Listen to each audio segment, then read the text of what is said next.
What's up, everybody? It's Troy here, and welcome to a live stream of RotWK 2.02, where I'm going to do a couple of casts. So, what's the idea? We're going to cast a few replays, and then we're going to go away. Yeah? Quick and easy. Although, it'll probably be like an hour or something. So we'll try that. Alright. I don't. There I am. Ugh. Sorry. Hello, DP. All right, let's rip this game open. I'll load up a replay. I got a 1v1 and a 2v2 ready to go. Hopefully they're not bad. If so, blame the internet. Ooh. Got these little circle lights. That's spicy. Because usually my fucking room is too dark. Okay. Let me turn my graphic settings up. There we are. Okay. So when the replay loads, I will switch to the game from the middle of the screen, so we don't know who uploaded the replay, because that usually is an indicator of who won the game. So, not always, of course, but it usually is. So I think it's a good way to do it. It's usually how I do my things. So we'll go, we'll start with the 1v1. Yeah? Sounds good. Little smasher. Alright. 1v1 on the Fords of Eisen. Who's surprised there? No one. Here we go. Game is loading. I'm ready. Are you ready? Probably not. Not as ready as I am. Let me tell you. Alright, and boom. There it is. No, yes, no, yes. There it is. Okay.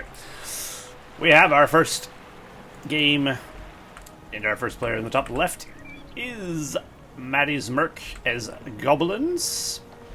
We got the opposing team, Angmar as DJ Premier. Very nice. So we got Angmar versus Goblins, DJ Premier versus MattysMirk. Both players are very good, of course. So we'll see how this turns out. Angmar versus Goblins can be a pretty good matchup. Both can put out pretty good spam. Good Bad Warriors are better spam units than Goblin Warriors, though. So we'll see how Matty deals with that. Because in a 1v1 fight, Good Bads are going to win. Granted, Goblin Warriors, of course, are cheaper by 100 resources, so you can get more out faster. Goblins tend to have more production buildings, and Matty is indeed going for Goblins. Of course, we have a Thrallmaster coming out for Matty, which surprises no one. And if you've never seen Fords of Eisen before, well, I have a treat for you. It has 2 inns. And of course, if you haven't seen this map before, where the fuck have you been the past decade?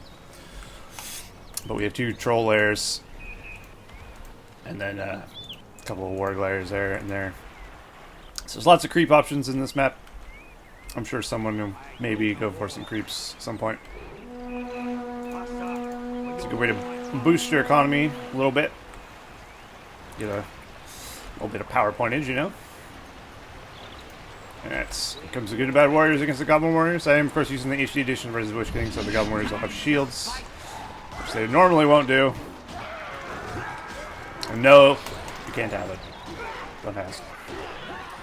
Want to see how Gobs can deal with fucking Angmar? Well, it's not like this. As you see, in a 1v1 fight, the Goblins do lose, but they do take a fair amount of the Gundabad with them. So 2 battalions should be able to actually kill 1 Gundabad. So in theory, they're actually trading 200 for 200. If you think about it. And the Goblins probably will be alive after that, I would expect. Matty is going around the bottom, though, to try and harass DJ Premier. DJ Premier is sending a Gundabad that way, though. Maybe in anticipation, maybe he's planning on doing the same. But it looks like DJ is going the north as well. There we go. Thrallmaster is dead. Or just about dead, rather. Thoughtlemaster's usually the last guy to die because they're so tanky. Jamir's orcs are decide to stop and have a pit fight. Just because they do. It's so weird, but I love it.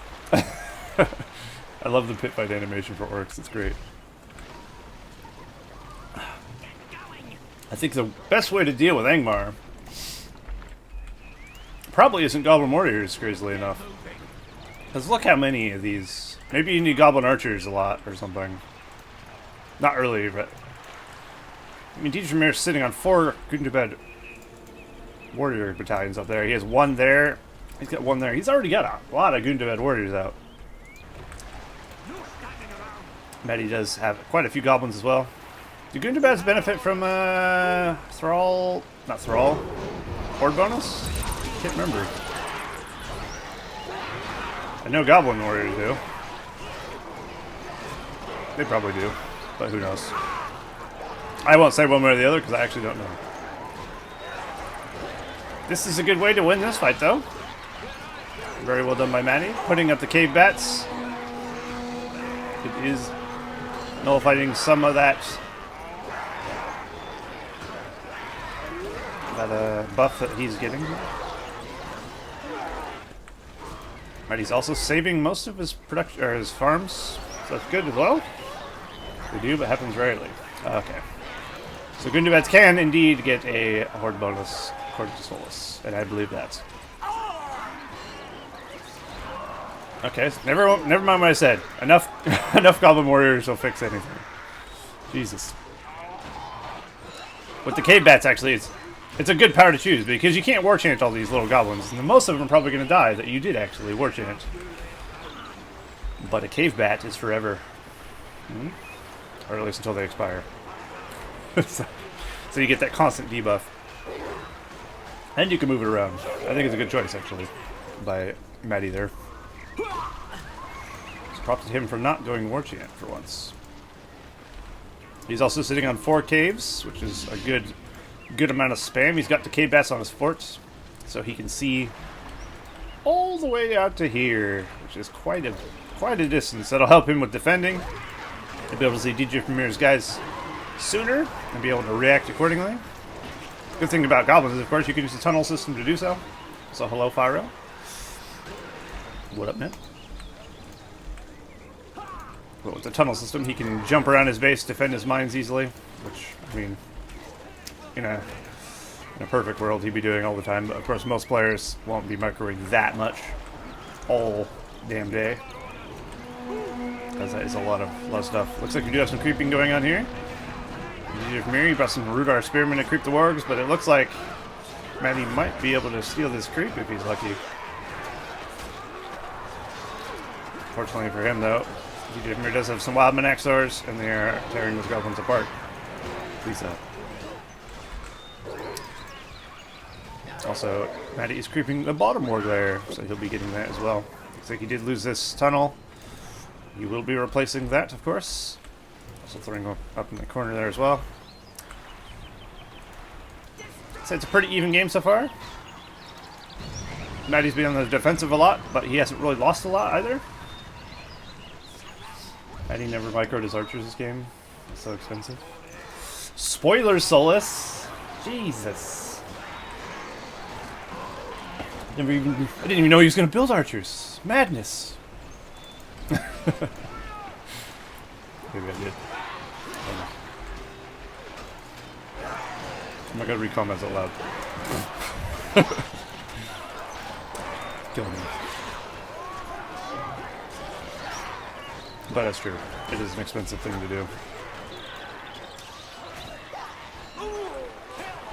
Alright. DJ is making a push. He's got a fair amount of guys still out. Both teams are doing good at keeping their spam going. So it's pretty even at the moment. I think DJ is making a bit of ground, though. At least over here. Oh, he's decided not to take the tunnel. Looks like by accident, though. Maybe a cheeky attack move. Hoping to stay sub. See you later. Happen in the cast. All right, Farron. See you later, man. shall. Hopefully. Matty's going for an attack on this thing. Not going to happen. He just got the defense down at the moment. Oh no. DJ is about to lose his self-builder. An unfortunate turn of events. That'll slow him down a little bit. Builder ain't cheap. And of course you can't build when you have no builders. Who would have guessed? We have Half-Troll Swordsman coming out for Matty. A good choice, actually. Half-Trolls are tanky. They're strong. They'll outclass these Axors and... well, no, maybe not the Axors. Well, anything will outclass an Axor if they get up close, I suppose. Not anything, but you know what I mean. You gotta protect your archers, just like every other game. But it does look like at least enough of them will be able to kill off some one battalion of goblins without too much trouble. Looks like Matty's loading up into his tunnels here, even though he has guys in his base. I don't know if that's just to pop out right here. Interesting. DJ has him on the full offensive now. Fully on the back wall. He's popping in through the bottom, the middle, and the side with quite a few Angmar troops. Will Matty's investment into archers and swordsmen pay off? I'm not so sure. It might. I don't actually know who wins this match either, by the way.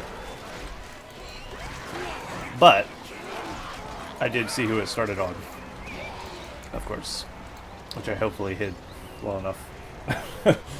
Maybe.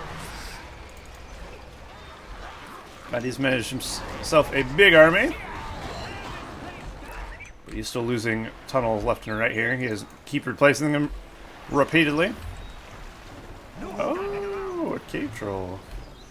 Nice. Oh, a cave troll from the cave troll lair. Fascinating. Okay. So we have Angmar with cave trolls. That's never good.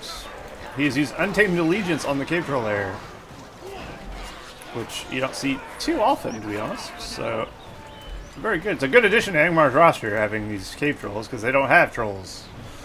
They have hill trolls, but they're not really trolls, are they? They're just they're like half trolls, basically. Very tanky, big units, but not really monstrous units, I guess, to use a Warhammer Total War term. Well, that could be very interesting if Matty doesn't deal with those cave trolls in the cave troll lair. Then DJ can keep putting out cave trolls to throw rocks, or he could grab a tree with one. Yeah, I bet $0 Angmar's gonna win. That's a heavy invested bet. I'll take that bet and raise you $0. Love to bet Marge on the cash. I feel you. I feel you on that one. We got a Hwaldar for DJ Vermeer. Always a great addition to an Angmar force. And it looks like the tunnel has indeed been found. Unfortunately, majority of the army of... it's still actually doing the damage somehow.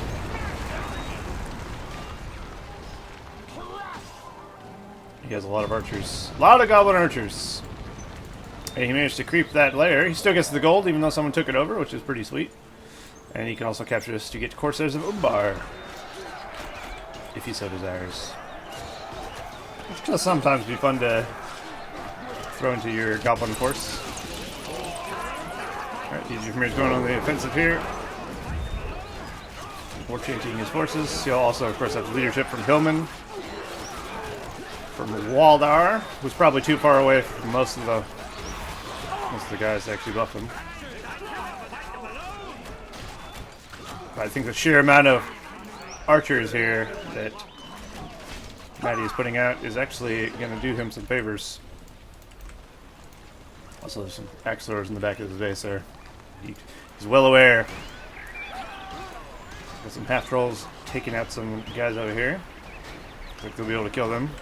Also, at level 2, half trolls can charge, which gives them a free war chant, basically. So that's pretty sweet. So always remember to use that if you can, if you're short a war chant. You can literally just click on it, click on a unit, and then press S to stop or something, and then you'll be not like balls deep in an enemy if you don't want. But you still get the buff, which is pretty good. I do that a lot, when I remember to at least. Which I don't. You know how it is. Are you going to stream? It's over 1 a.m. Let me sleep. I'm sorry. I'm American. I can't help it. It's my time zone. Yeah, it's a little late for European friends. I wasn't normally going to stream today, but I figured I might as well do a couple casts. It's not going to be a long stream, though. Just 2 replays, and I'm out. Maybe I'll play Morrowind. I don't know. It looks like we have a cave troll for Angmar once again. So Livestream is used his Untamed Allegiance again. Matty does have Scavenger now, which will help immensely, of course. Each Gundabad Orc nets him 3 resources, so that'll be adding up quite quickly.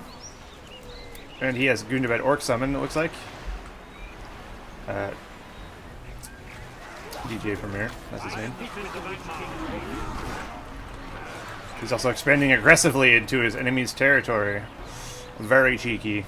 But since he does have his enemy on the defensive, it's probably okay. And it looks like we do indeed have some Corsairs on bar.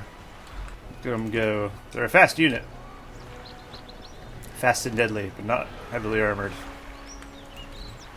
Kind of like a Knight of Dol Amroth, but not at all. You'd think a Knight of Dol Amroth would be armored. Fully armored knights. But of course, for balance reasons, they can't be that tanky or they're broken as hell.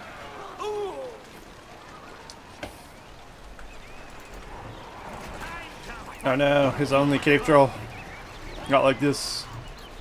Matty is wave assaulting these cave trolls. He dies war chance. His archer line is facing down Gundabad warriors. Oh no, that's not good.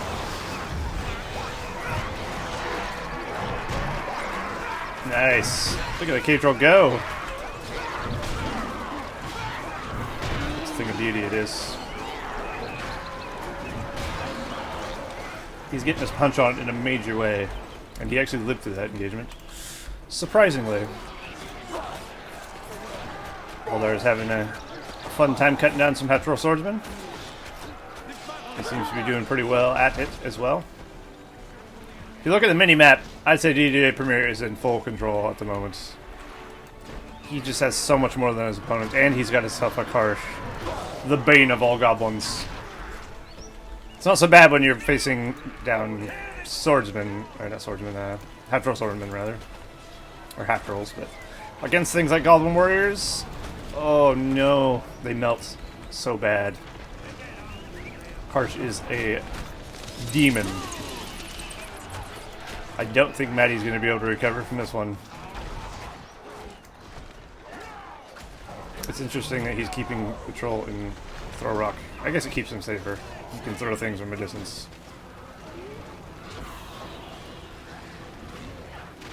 They still do pretty good damage. He's got his other kid troll involved. Looks like he's also brought Wildmen from the inn. Giving them torches as well. You can get Hillman Rebels from the inns, of course, as Angmar. And the torches, they're basically like Wildmen. They are Wildmen, there's no basically. They just have a different name. To fit the theme of Angmar a bit more. So they mesh with Waldar. They're actually a great addition to Angmar's as an inn thing. There you go. MattysMirk has been defeated. The teacher from here is victorious. Cool. That is game 1. We'll go into game 2 shortly. Yeah. We lost. Lost the Goblin versus Angmar. Welcome. Like I said, it's a difficult one. Especially late game, I feel like. If he's still relying on so many Goblin Warriors once Karsh comes out. Karsh didn't do much in that game, but it does have a tendency to be nasty. But it was a struggle. Indeed, your Premier just kept his spam head strong, and it worked. Alright, let's load up game 2. We have a 2v2 on Bucklands. I don't know if this game is any good, but we'll see. Alright, here we go. I mean, it has Solus in it. Can't be that bad, right? Maybe. Maybe. We'll see. Alright, we are... Next game. Oh, yeah. Alright, let's see who we got here today. Asba as Isengard. In the top left. Top right, his ally Plat. Asba of the West. The opposing team, we have Dark Solus, of course, as Angmar. And Samurai as Elves. Who has a tendency to play very troll-like. Let's just put it that way. Most games Samurai are in, he doesn't play normally. But we have a Elf and an Angmar versus an Eisen and a Men. That game was ridiculous. Ah, well, that's what I wanted. Good. Alright. We shall see what they're doing. We have Warg start coming out for Asba. Is it Asba and Plat? I already forgot. Yeah. Plat is going a barracks start, placing his barracks nicely tucked away right in front of his farm. Kind of blocking here. Solus is going good about orcs. And then we have Samurai going for Elven Archers. Lorien Archers, of course, and getting some Mithlon sentries right afterwards. Of course, we have the initial race to the middle. See who can claim the outpost. The Gundabads against the Gondor soldiers. It looks like Sol is opting to just maybe destroy this. Nope.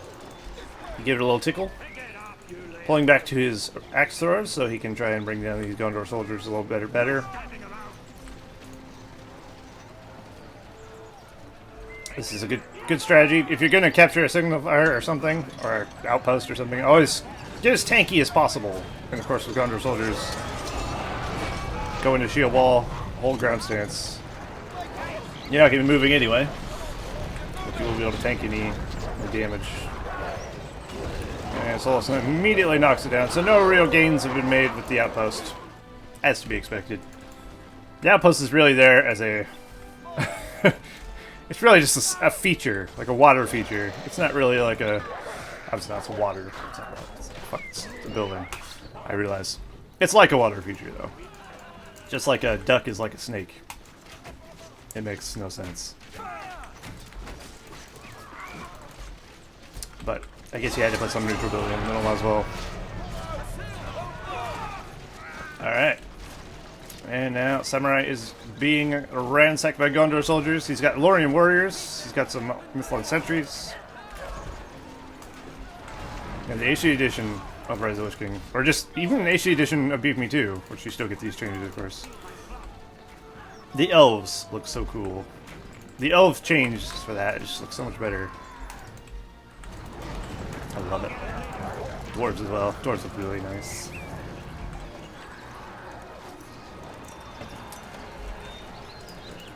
Alright, we got Uruks. Uruks and Warg packs. That's what Asba's going with here. Not a bad strategy. Warg packs are very nimble, very good at harassing. Their high damage output with Howl. So good for her taking out some farms. And of course, Uruks are just tanky frontline infantry. They're decently speedy as well.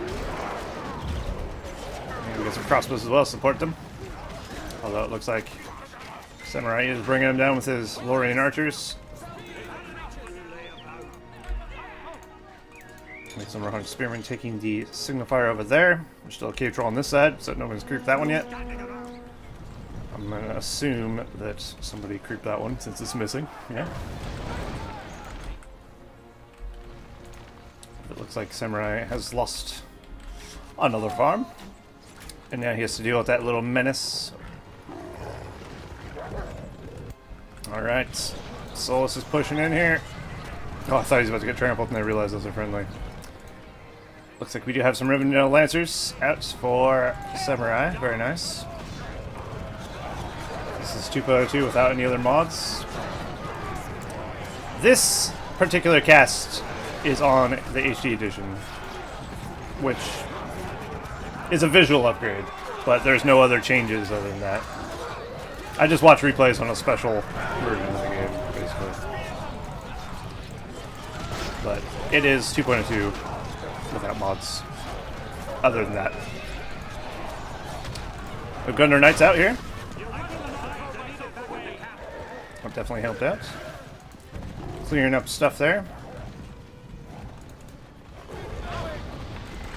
It looks like the northern team is full on going for Solus here. No, not quite. As the direwolf, or the warg packs rather, have turned around to try and face down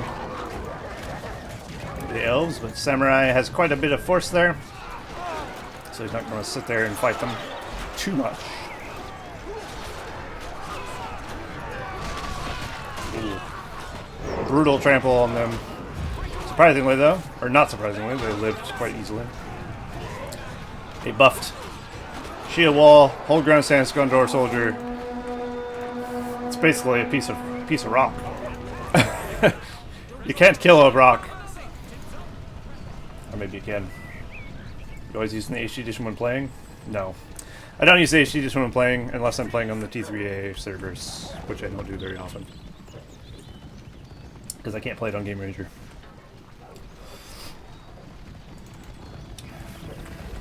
Alright.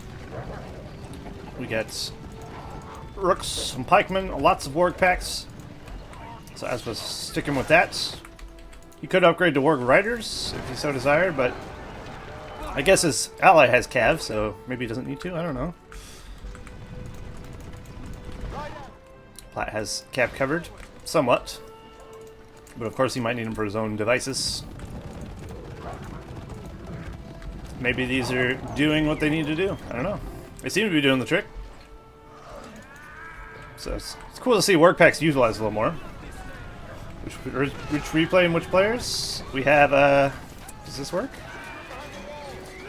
Plat and Asba versus Dark and Samurai. That's who we have today in this replay. Customizing hotkeys takes time to change all my target abilities for units and heroes are. Ooh. Nice. I need to get around doing that myself. Let's go on this side. We got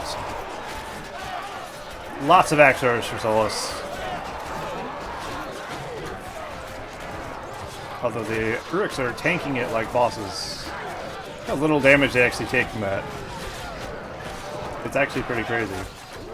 If you buff him, he's inaggressive as well. So he's actually taking more damage because of that. But he's doing more damage because of it. It's a weird concept, shield wall aggressive stance. I don't really know if it's good or bad. It does what it does.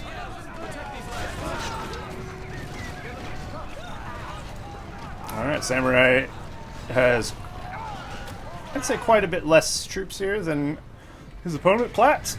He's also about to lose a builder, which is not good for him. We got some Lorien, not Lorien, what are they called? Rivendell Lancers. We got some Mithlond Sentries and some Lorien Warriors there. He's bringing forth what he can. Looks like the southern team is creeping the western cave troll. Of course, one of them will take the scene of fire. As you should.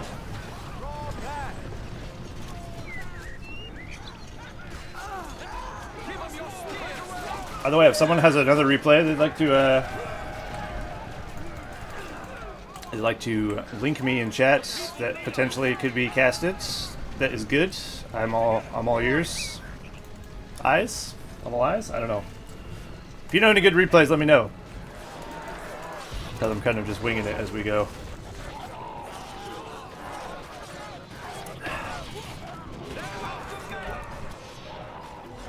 Alright.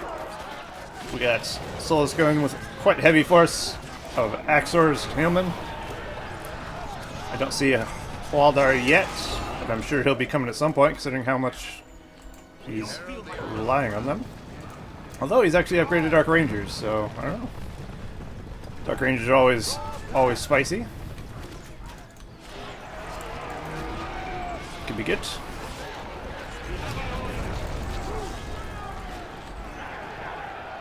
Alright. Seems like Solus is doing pretty well over here. Not much can stop him at this point. Unless, of course, this giant wall of Men of the West units come up, tumbling down upon him, which I feel they will very shortly. As, of course, Samurai has no way to really stop him too much at the moment. He's gonna just trample through as much of this as he can, it looks like. He'll lose a few cav here and there, but overall I think it'll be worth it. He can heal up, of course. You know, of course, push Solus back quite a bit. Yeah, Samurai's... he's got a Haldir, but his lack of doing anything is causing his ally to get doubled heavily. That's unfortunate. You can cast Dom Pepita replays. I stay away from those in particular, actually. I don't cast any games with Dom Pepita or Hunter, ever. I have in the past, of course, but... no thanks. Alright. Now the full counterattack against Solus has begun. You have some Rubno Lancer support, though. Trampling down some pikes. Managed to hit a good amount of the archers, though. I might have a replay. Hit me with a doggy. I'm ready. And there indeed is the Hualdar. He's out. Tom Bombadil is out for Plat. That'll help his defense. How they're being thrown to the ground. The epic battle of our time. Tom Bombadil versus Haldir. Lovely. Or Plat having a well, healing up his cav and stuff. He's also got some Athelian Rangers, which are pretty useful. As they are quite good archers there. Yeah. I love how Bombadillo is map wide. You know what? Everybody needs to hear this Sonic song. I agree, though. I agree with that. Alright, well, Solus is still winning on this side, it looks like. Asba's hiding behind his buildings at the moment, as he doesn't want to face down this. I don't blame him. Let me just pause this real quick. Alt-tab, click that replay link. And then I will check it out afterwards. Alright. Just want to go away, scrolling chat down. There we go. 50 doggy, I'll have a look. Maybe I'll do 3 casts this stream. How about that? As long as it's not fucking god-awful long. Although I'm ready if it is.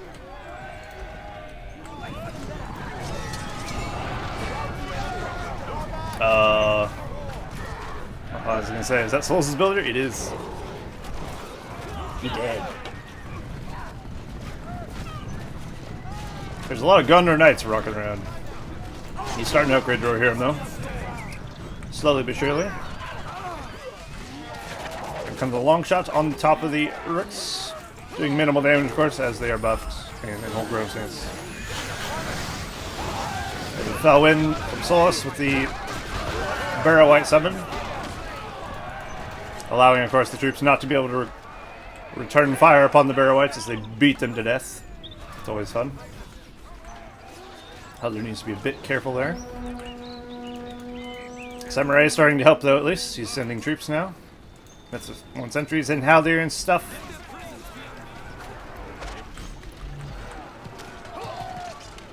Looks like a long shot thrown down there. Solus managed to evade. Funny thing is, it was cast down by these 2 guys, one of them not having a bow. It's like, how many arrows did that one fucking guy fire? You gotta wonder. The crazy amount.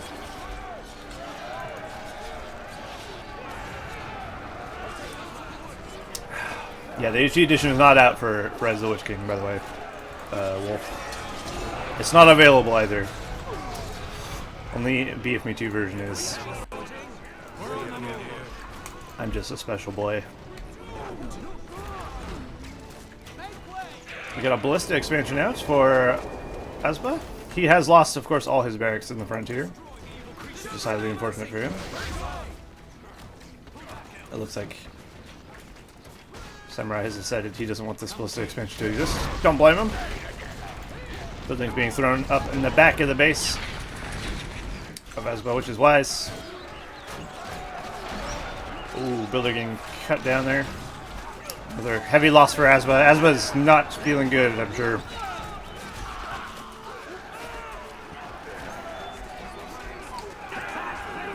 I'd definitely say most of the heavy lifting of the southern team has been going to Solus. Which is not super surprisingly, but... Surprisingly? Did I just say that? Might have. I can English. I guess surprisingly is a word, but not in the way context I used it. Never mind. Alright. Does he have armor upgrades, or am I just... No, that's a default look. We have an Entmoot. Going for Treebird and Ent queued up there. Intriguing. There's the Snowbind protecting that, so the Cav from Plat won't be able to do much here. Giving him a chance to run these guys away. Solus needs to be careful. He has the potential to be horribly flanked. Especially with that arrow volley making him have to move. Oh no. Solus' army just got obliterated by that arrow volley. And the Cav just runs in to clean him up. That was nasty. That was very nasty. Hello, Spider Bite fan. Oh no. Well, that's going to set Solus back a little bit. He does, of course, still have Morgamir and Waldar, though. Level 1 and level 4. Of course, level 5, you can summon guys out of nowhere. It's just fun. Solus is going to claim the Signal Fire. Not Signal Fire. What the fuck is it called? Outpost. Potentially going to rebuild that or something. Or just going to claim it for the Free Peoples, even though he's Angmar. The strategically placed tower from Plat actually did pretty good. He can throw guys in that and defend his base if he needs to. A little bit of tower usage never hurts. Spamming towers, of course, is annoying and not cool, but I like when a player will use a tower here and there to defend a position. Alright, looks like Solus is indeed going to try and repair this outpost. I don't think it's going to last long. If anything, I'd say the northern team is going to take it from him. We have Tom Bombadil.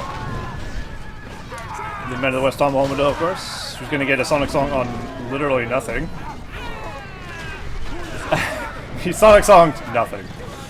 Congratulations. You done goofed. Alright, Treebeard's trying to run away from all this Cav. He might as well just stop and fight. He's not going to get away. Oh no, the Ant Rage animation. Causing him to take even more damage. Because he couldn't do anything. Ah, I see, he's trying to get over these Athelian Rangers. Treebeard, of course, can walk over units. Which isn't good for pikes, of course. But it is fun for other things. Looks like Morgamir has been hit with the old Lurtz cripple. Lurtz has gone full tomato. He's going in. And Morgamir is rip for Peroni. So I saw some siege with ice shots, but it apparently died because I don't see it now. Now Solus is pulling back a bit, regrouping his armies. Asba is heavily on the offensive. Doing pretty well, I'd say. He does have a very helpful partner, which is very useful. As, of course, a 2v2 is 2 players. So you always want to try and aid your ally, if possible. A little bit of teamwork, like when the Cav comes up to clean up somebody who's being fought. It's pretty useful. I like seeing good teamwork in 2v2s. Unfortunately, you don't always see good teamwork in 2v2s. But I would definitely say the Northern team's teamwork is a little bit stronger. It does help that having a lot of cabs is very mobile, easy to help your ally with, as you can fly around the map pretty easily. Oh no, Cripple's back. Waldar, no! My spirit animal Waldar is about to be put into the dirt. There's no escape. I mean, he might live. No, he did. Rip.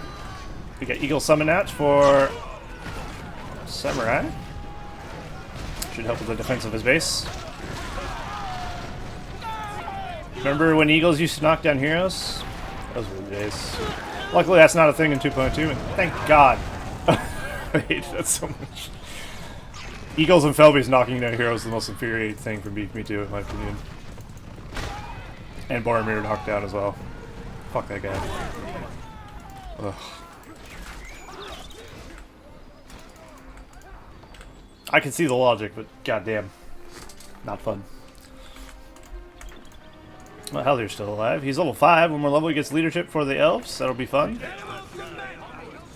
Sol's bringing his army on this side. And they're going to try and make a push against Plat, it looks like. Well, Asba is trying to regroup. Looks like Asba has got a decent amount of guys. What does he got? One clan setting. He's got one of each building, basically. Main buildings, that is. There's no siege works or anything there yet. And Plat. Not Plat. Samurai does have a couple battalions of cav as well. If he places them properly, which it looks like he's about to get them killed. Then they could have done something, but that ain't gonna help. And now he basically doesn't have much cav. Although I think he did throw down a heal on him. Oh no, the Blight! Oh, the Blight long shot combo. Yes! It's absolute chaos. Oh, I love Blight. Blight is so much fun when you get a good Blight off. It's so good. And he just gets this army of Barrow-wights. Don't pay attention to Murat. I got it. It was a cast. I have to show how poorly he's doing, if anything. Ooh! Bomba dildo indeed. Sonic Song 4 days. 5 days even. Well, Asba has very little. He has basically alerts as a pikeman. Not the best. Plat, on the other hand, has a pretty strong force. So I guess he has some more. He has a war pack. Excuse me. Sorry.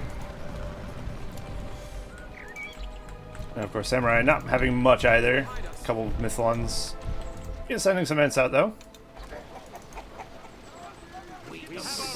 Souls, of course, has a lot of Dark Rangers. If he can keep him away from Tom Bombadil, he'll be a happy camper.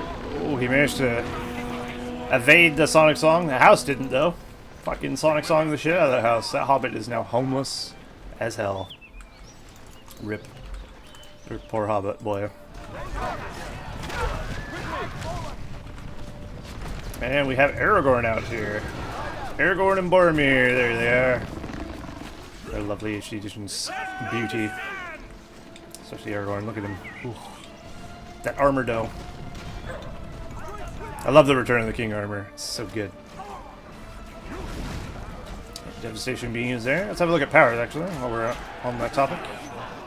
We have Dunedain allies for Plat. 467, 750 command points, 7 power points. Asba Isengard here has himself Devastation and Wildman, his best powers, 342, 625. Of course, that Blight. Summon Whites for Solus, 8 power points, 700, 750, so he's almost got a full army actually. And of course, Samurai is sitting at 183 of 560. There's not a whole lot of units. And not a whole lot of farms either, too. And of course, he has Eagles and 7 power points. Boromir has used the Horn of Gondor, of course, to freeze the enemy army. Although Boromir does not freeze for anyone. Aragorn's gone blue. He's gone full blueberry? I mean, if... if you go full tomato mode as Lurtz or Gothmog, I guess that's going full blueberry. I don't know. Full Smurf? Although Smurf means something different in a gaming philosophy, doesn't it? Gaming element. I mean the blue Smurfs. Where did the name Smurf come from anyway? Like, when I think of a Smurf, I think of those little fucking blue people with their, like, white pants and a weird hat. Old cartoon.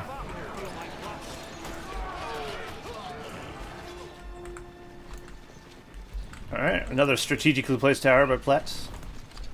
So he can throw archers into it and defend from either side. It's a pretty good strat. I think Plat is in a pretty good spot here.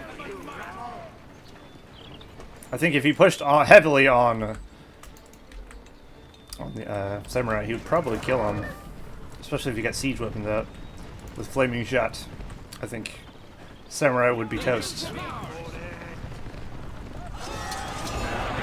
There we go. The double rally call. Not double, but major rally call 2 armies. If you call that an army. 2 for 1 though, still. Now Solus is going for an attack on Asba again. Asba's got himself Saruman and Deathbringers as well. Oh, yes. Alright. Morgamir has been crippled. But getting out of there wisely, though. Oh, yes! Saruman. So cool. I love it. Solus is in a pickle. He's also being flanked by Plat's troops. And Deathbringers, of course, do high damage to heroes. They're basically Deathbringers, or Berserkers rather, on steroids. They will rip your heroes apart. Speaking of Berserkers, he also has some of those as well, mixed into his army. Which is nice. They also have a little natural evade for arrows, which is pretty useful against archers. They don't evade all the arrows, of course, but they do have some evasion. I don't know the percentage, but it can be quite nice. I'll get Snow Trolls out for Solus, who's also placed a strategic tower in this location. Right in front of his base. Second Ent has fallen, but Eagle Summon has staved off the attack that Plat was doing here. Also, that tower has been taken out as well.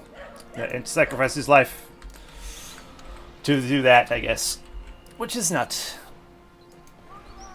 Well, I guess it's an even trade economy-wise, I suppose. No, it isn't. Ent is 700. Still. Yeah, I don't think of things from a money-to-money perspective, because the different units have different costs. It doesn't really make sense in this game to do things by cost.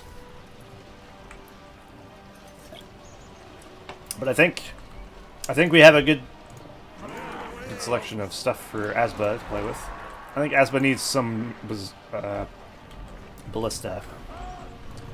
Since Solus is going very heavily on the Dark Rangers, I think some ballista would do him quite well. Of course, he is struggling to keep his economy alive, as he is sitting on 375 command points worth of farms there. Not good, and that, of course, is one of them being a level 3, so it gives you a little bit more. The Southern team doing a good job keeping Isengard's economy in check. And, of course, the more furnaces he doesn't have, the less troops he can build overall. So it's a win-win. Really, crippling economy is the key to victory in any game, I'd say. But not entirely. Well, the ring's been dropped. Interesting. Wonder if that'll come into play. Probably not. Never does, but it'd be fun to see one of these games somebody build a Sar and a Galadriel. Someday. But not this time. I don't think Samurai would be in any position to build a Sauron, or Galadriel rather. That's a foul win with the long shot. About half damage. Long shot, of course, is not anywhere near Erevol's power and strength. But it is useful, especially against spam factions, where you just clear up groups of guys pretty nicely. And oftentimes it'll make your enemy get out of position, because they don't want to get hit by it. So Saruman is still rocking around. He's level 4 now, which is pretty cool. And the King of Gondor, of course, Aragorn is still alive.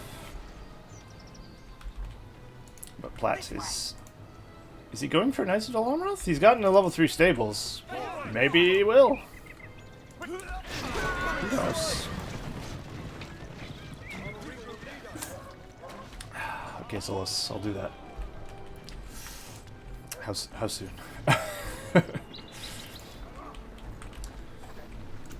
Alright, we got Lancers healing up there. Solus has got upgrades on his snow trolls for a weapon damage. Dark Iron Blades, and Heavy Mail, actually. Very nice. So he's going to try and take a few of those. That looks like Plat is going in on the offensive. And not, of course, much he can do about it. We will never know.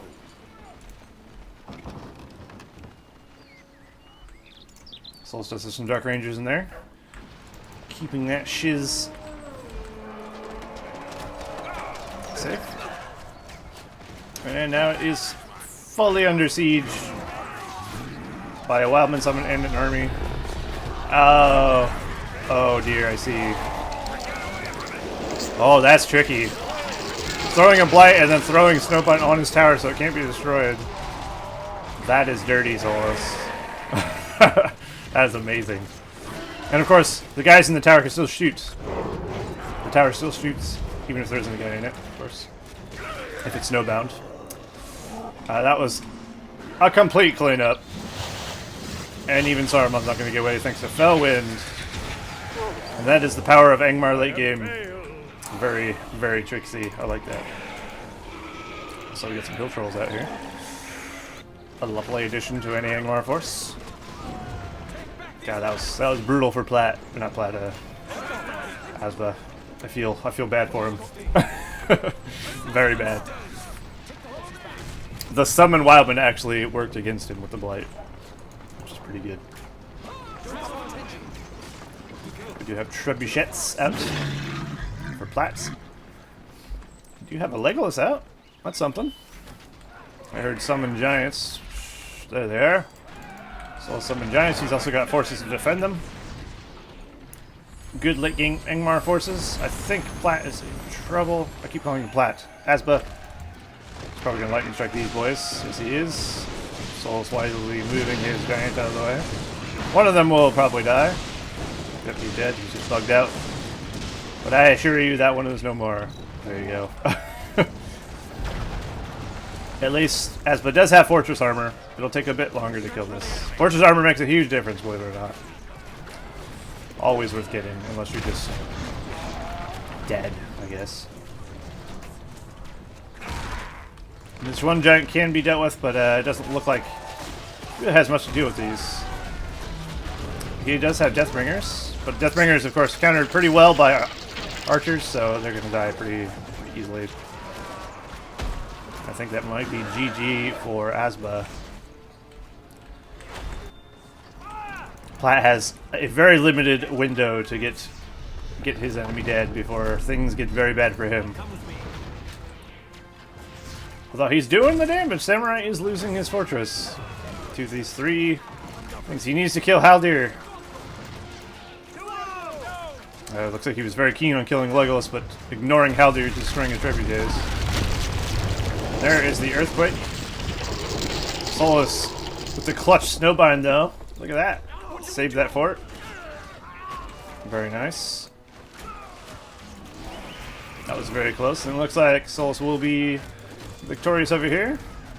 I mean, if these are going to do nothing, he should really bring them home and defend his base with them. No? Okay.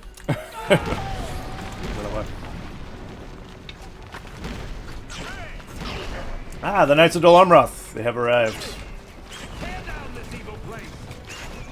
There's the HD edition Knights of Dol Amroth if you've never seen it before. They're pretty cool. They got a very medieval look to them.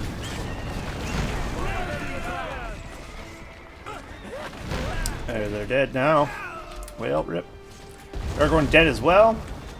Asba's been defeated, as seen in the top right. So now it's 2-on-1. Samurai's technically not dead yet, as he is building a barracks over here. I'd love to see Asba die, though, or not Asba, Samurai die, and then it'd just be 1v1s. Solus versus Plat. There's more Knights of Dolomroth. He is starting to rock them out. Solus is on the offensive, knocking on his doorstep. We'll see what he can do about that.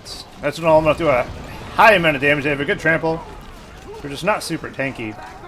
But if you can utilize them right, they will do wonders for you. Ruin a hero's day as well.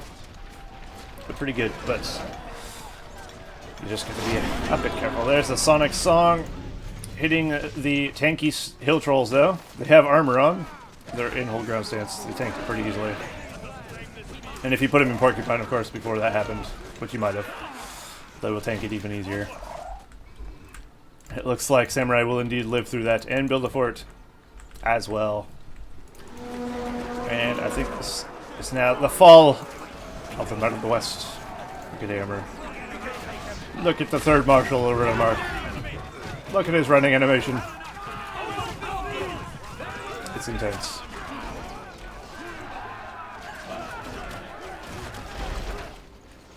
Very nice. Very nice indeed. Ooh. Yowzas.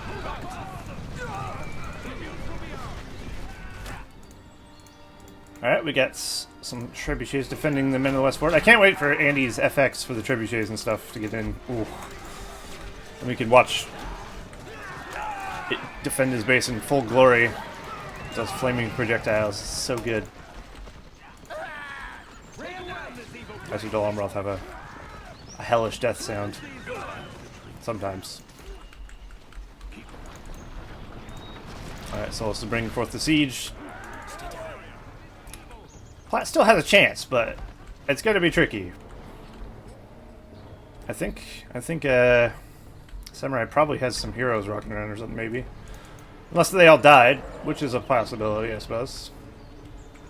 But he's definitely on the defensive and he's losing buildings. He's not going to be able to build a full army soon. Solus, of course, has full map control, so he'll have all the money and command points in the world to deal with. Late game powers as well. We have Earthquake, of course, for Plat on cooldown.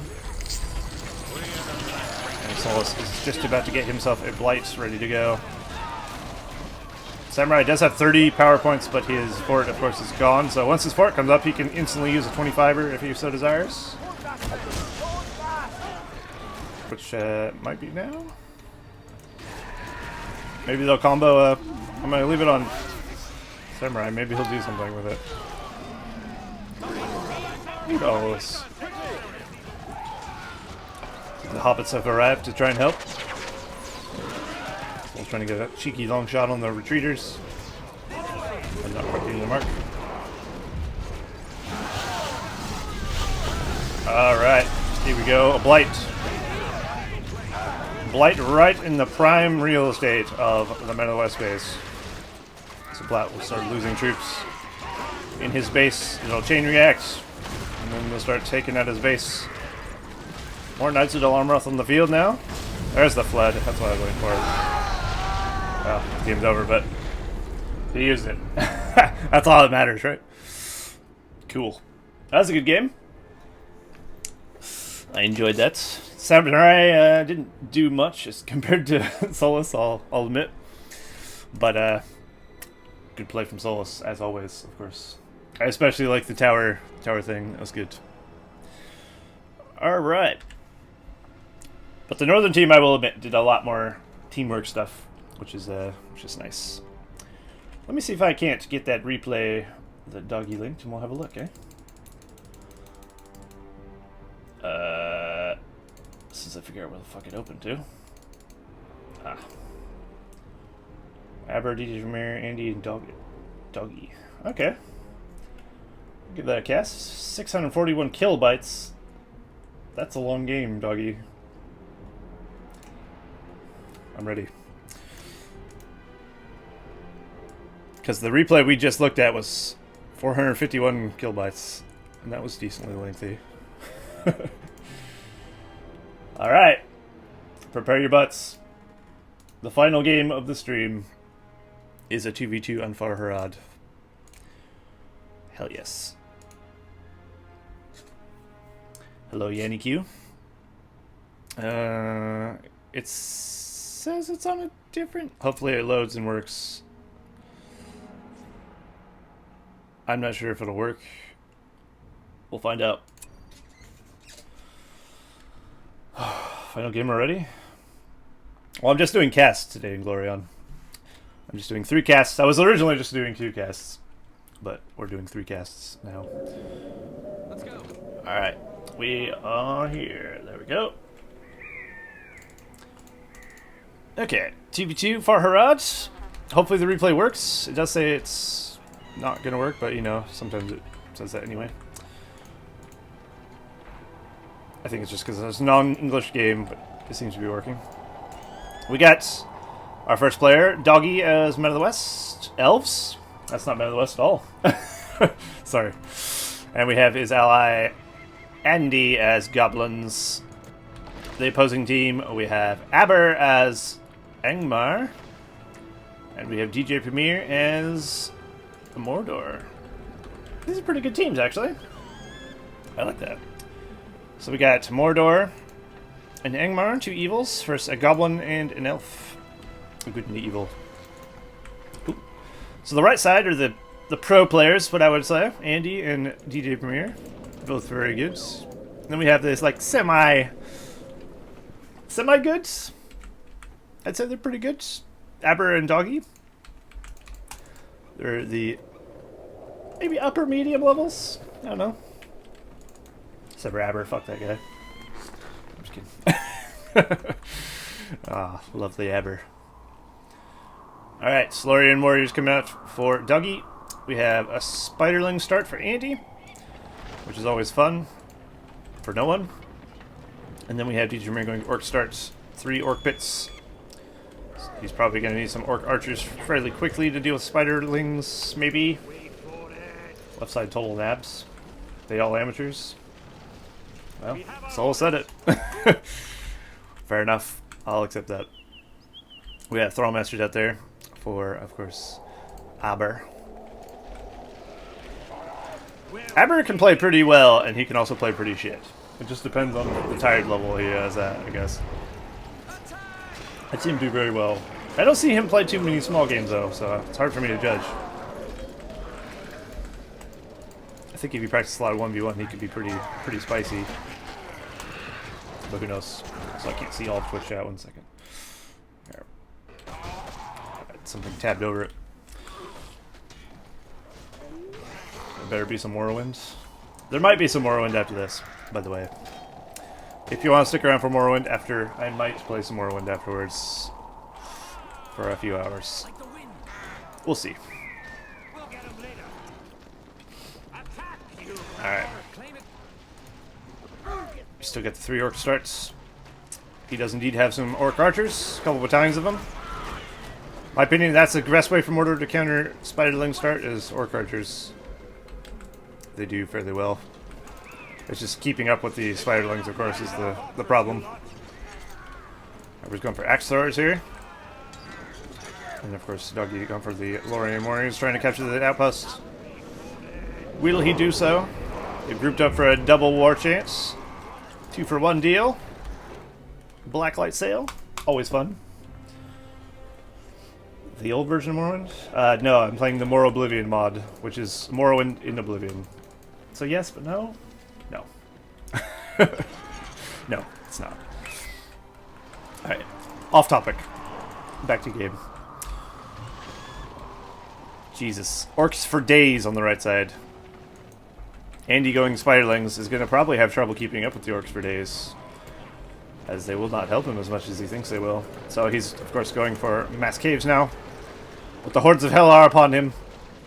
And now he has archers camping out in front of his barracks.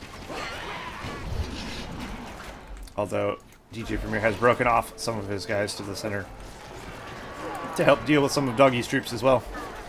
While Aber pushes in here in the north. Looks like Aber's going to maybe steal his creep. Ooh, that would be cheeky. And also try to maybe take some buildings. We got a panic tower from Andy. That's why he's pleb. Oh no. Andy's getting roasted by Solus. I'll admit a panic tower is something I would do. Blood Moon is in it? Yes. Yes, yes. Alright, we got Haldir out for Dogi. Nice. Nice. Alright, the mass orcs are still coming out. We do have a Haradrim Palace down. It is going up to level 3. Probably going to get Haradrim Archers, looks like. Which is always a good choice for a Mordor player. Haradrim Archers are super powerful.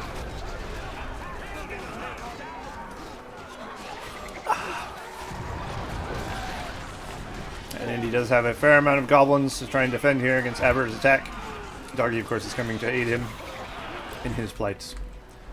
Another panic tower being thrown up by Andy, as he does see a massive amount of orcs. We have our orders. And Aber doesn't have a whole lot in the field at the moment, it looks like. He does have 3 Thrall, all the King's Men, though. Upgrading the back one to 2, potentially 3. Maybe he's going for archers. Maybe he's going for Black Numenorians. We'll see.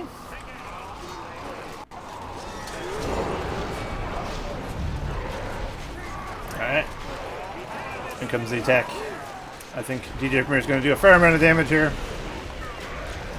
Andy, of course, won't lose this, but it will take a lot of his buildings. Almost got that last Goblin Cave. He managed to knock it down at the last... Oh no, Aber did it. Aber got some guys there. You can actually see the good bad warriors. Almost got the rubble as well. But that will shut Andy down a little bit. He's going to need to rebuild those Goblin Caves if he wants to keep up.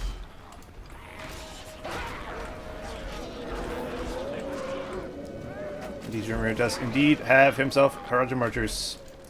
So tearing these Goblin Warriors a new one. Every volley equals more death for the poor Goblin Warriors. And Dogi's rocking around with a pretty sizable amount of elves. Luckily for him, there's not a lot of cav rocking around, because, I mean, his pikemen would be well out of position if so.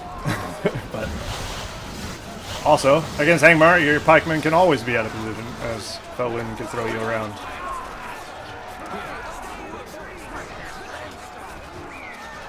The Angmar power tree is just so good, huh? I love it. So nice.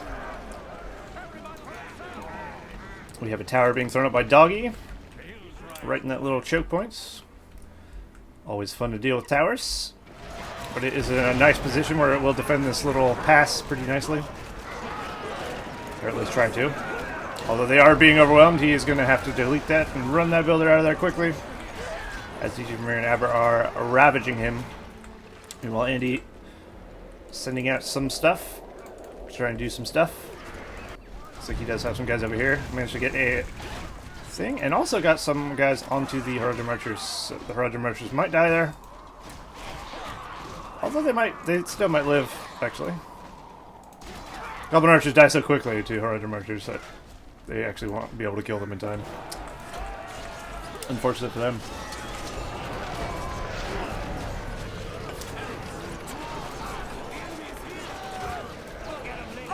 Almost Haldir. Haldir's level 3.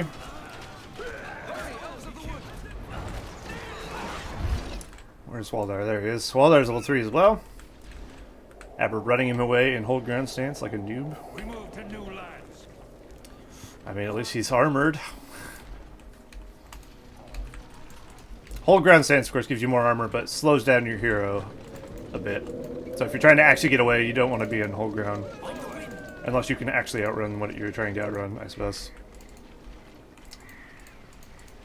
But if you run away and aggressive, you'll take extra flank damage. So, I mean, you gotta think. What's best for you? Ah, the Spider Rider is a great addition for Andy. Definitely needed, considering how much elf? Well, there is elf, but he's with elves. How much orc archers and Haradrim archers and orc warriors there is. Chasing a dog off into the wilderness. So now, of course, we're going to need some Easterlings, which DJ Premier is on top of. He's also got a level 3 troll cage. Potentially we'll see some tack trolls soon, which should be fun.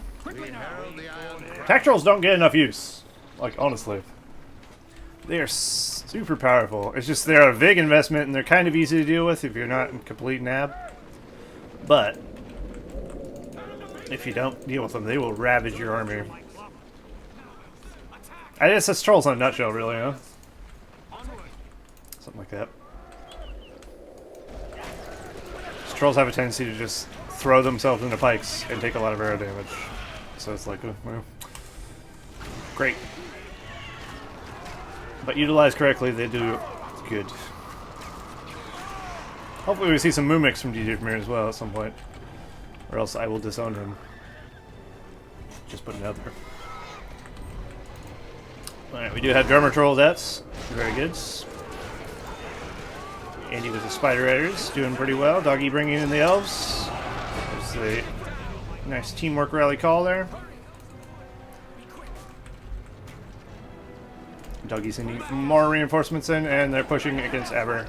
Aber's got a pretty sizable force. He's also got some Dark Rangers in there. A little spackling of them. A little bit. Looks like Dogi will be overpowered here, I feel like. Because Aber's buffed Axors will be doing quite a bit. With these poor little elves. Hazard's level 4 now. Where's Waldar? There he is. Look for the big pelt. On his back. He's still level 3 somehow. Magic, I guess. Andy and Dogi going for the cheeky back door. He's also gone for Spiderling Summon. Interesting. You don't usually see Spiderling Summon a lot, but it has potential to do a lot of damage. Against buildings, it is incredibly good, as you see there. They're just not super tanky. But for harassment, they are very, very good. Alright, Andy's pulling out all the stops now. Lots of goblins. His goblin machine is in full swing. Dogi, of course, is doing pretty well, getting the elves out where they need to be. He's upgrading to level 2, potentially get some Mirkwoods out there. Upgrading his archers, as the southern team has already done, with the Haradrims and the Dark Rangers. Fuck's sake.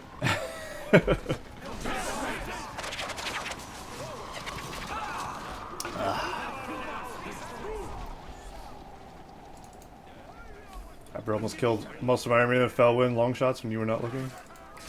Well, I'm renowned, world renowned for missing important events, and I'll continue to do so. Whoops, but I believe it. Oh, there's an attack troll, a couple attack trolls in fact. That's fun. And of course, DJ Premier has the ability to dominate trolls if Andy some reason goes cave trolls against attack trolls. Should be unwise, but he could steal his trolls if he leveled them up. No, it won't happen, obviously, but I want to see an attack troll smash these Spider Riders. Unfortunately, you can't catch them. The Goblin Warriors against attack trolls, though, really not a fair thing. You'll get obliterated once he actually gets in combat, of course. I heard Azog somewhere. Someone's gonna bear his brand. I don't know where his little weasel ass is, but he's in there somewhere. Maybe he isn't. I don't know. I swear to God, I heard him. Oh, there he is. He's so hard to see. He almost died. Very close. Luckily, Dogi has sent a Hearth over there, or a Miracle Galadriel, rather. Mainly so he can, of course, heal up his Spider Riders. Let's go on the other side while we're here. It looks like Aber is pushing against Dogi. Dogi doing a tactical retreat. Back to the safety of his woods. Not really woods. But DJ Premier is doing pretty well here against Andy, it looks like. Andy does have himself a gore kill, though.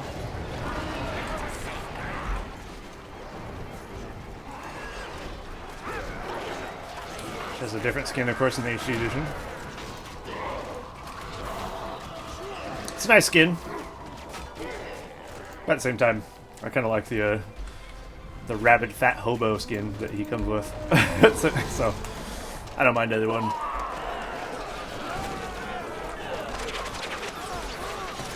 Ooh, there's a long shot there. A bit of damage. Of course, do have Mirkwoods out here now. Asba is going to pull back. There's too much. He needs more men's. D. Premier's left a few orcs out here. Actually managed to kill the banner carrier of the Spider Rider Battalion immediately. But he is keeping his Spider Riders alive, which is what you want. If you can always keep using your Cav with heals, then that's the dream, you know? It's the dream team.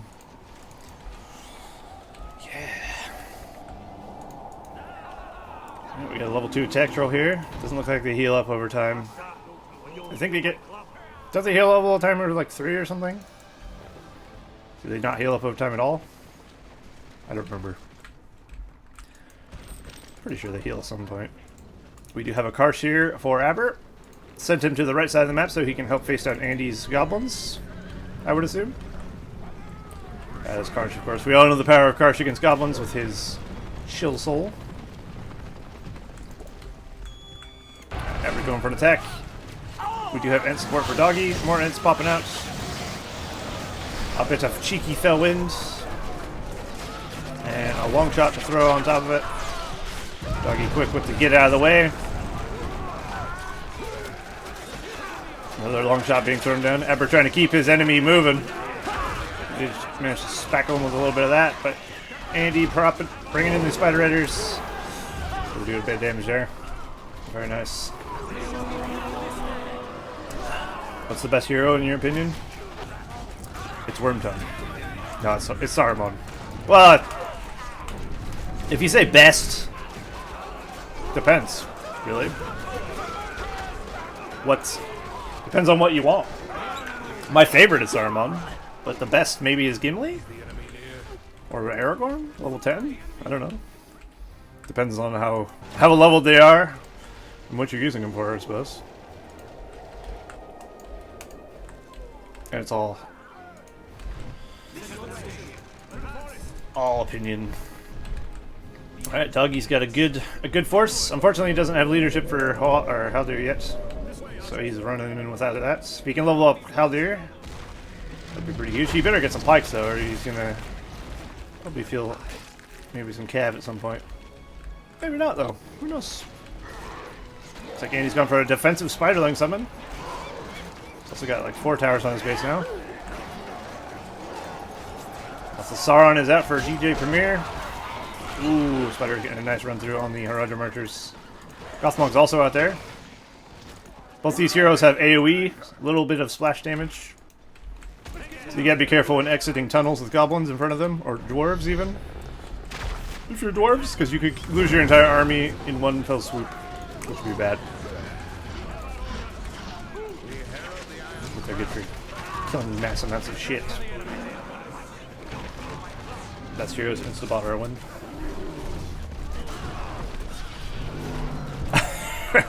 You're ashamed of yourself, though. Oh, yeah, there you go. 123 bucks for killing in it. Whee! Thanks to, of course, Waldar's brigandage. Got quite the battle going on here. The long shots raining upon Dogi's Mirkwoods.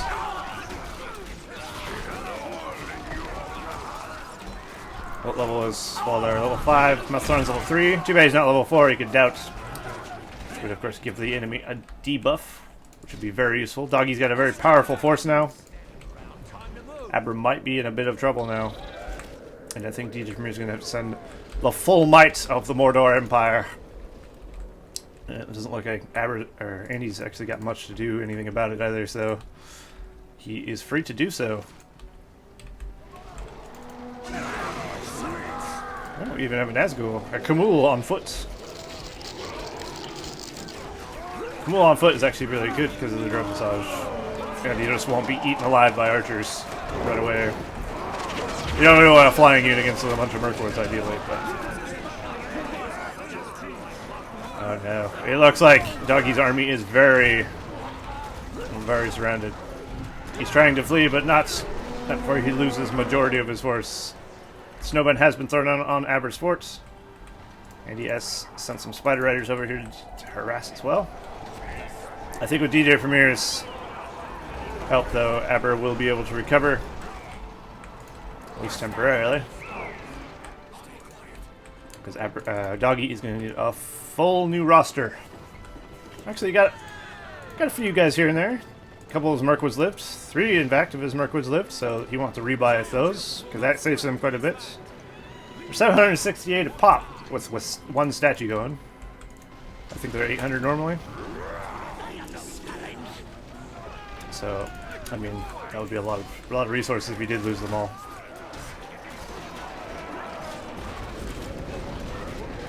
The Mordor Hero Squad chasing off Azog. Nice.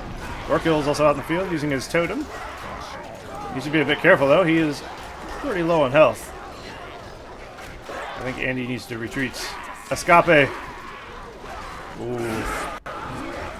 Luckily he is able to get out of there. Andy might be in trouble though. He is now going to have to face down these Mordor heroes and an attack roll with a bunch of support. So Dogi's probably going to have to come to his aid, potentially.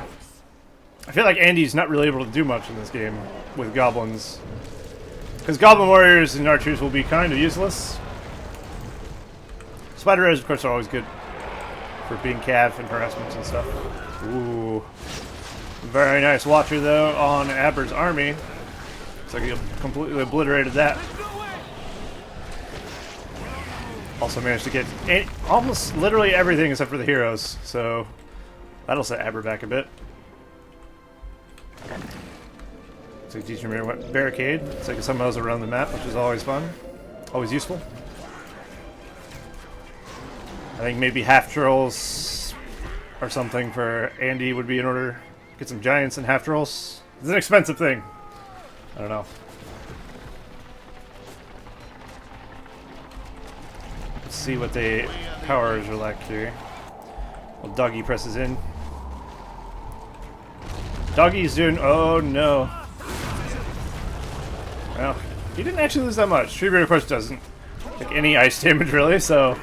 It is kind of tragic how bad ice is against Ents.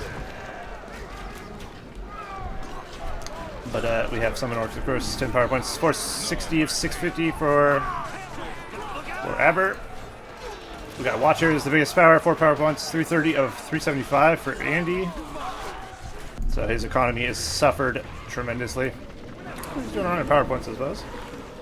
Dogi's got himself 35 power points, 15, or 10 rather, and almost 13 power points, 668, 750. And then DJ Premier, of course, is about to lose his Mordor. Mouth of Sauron. Oh, we got Shelob out for Andy. Shelob, Azog, and potentially Gorkil as well. That's sexy. But he has Industry, Barricades, 13 power points, 456 of 750. Remember to bike 30 minutes home from school. On the days you streamed, I was always excited to bike home and get ready to relax and watch your streams. What a... And then the Great Reckoning came, and Elf no longer... He no longer biked. Oh. Hello, Haldirake. Hydrake?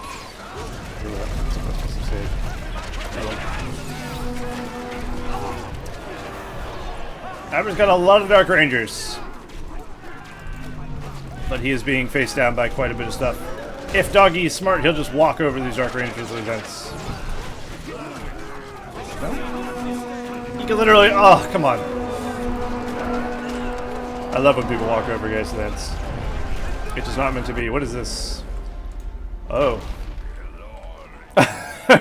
Andy beaconing that there's about to be a shitstorm in the base. What are these?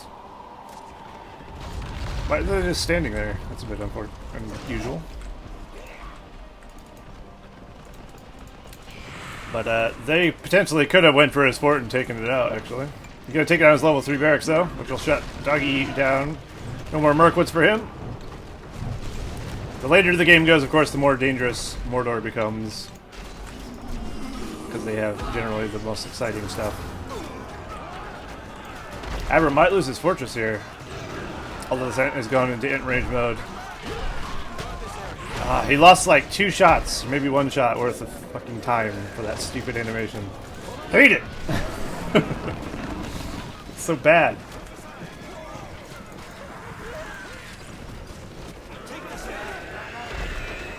I mean, it's a nice feature, but it's not a nice feature for gameplay. I'd say only if Devastation is used on Ents, make them do the rage animation.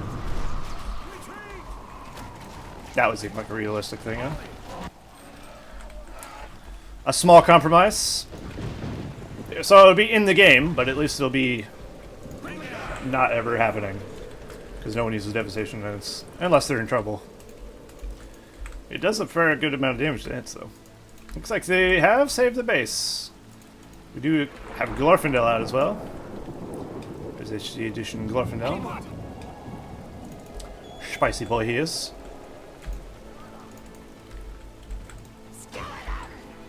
Oh, Gothmog's being ran down by spiders. Luckily he's got some pikemen there. Gothmog getting down today. So nobody's out yet. Aber's base is definitely taking a bit of damage. Andy's base is now getting upgraded. Does he still have Shelob? I hope so. Yes! Oh my god, barely though. Shelob has taken a beating. Looks like Gorkil did die. He's out now. Again? So Andy's got most of his heroes out.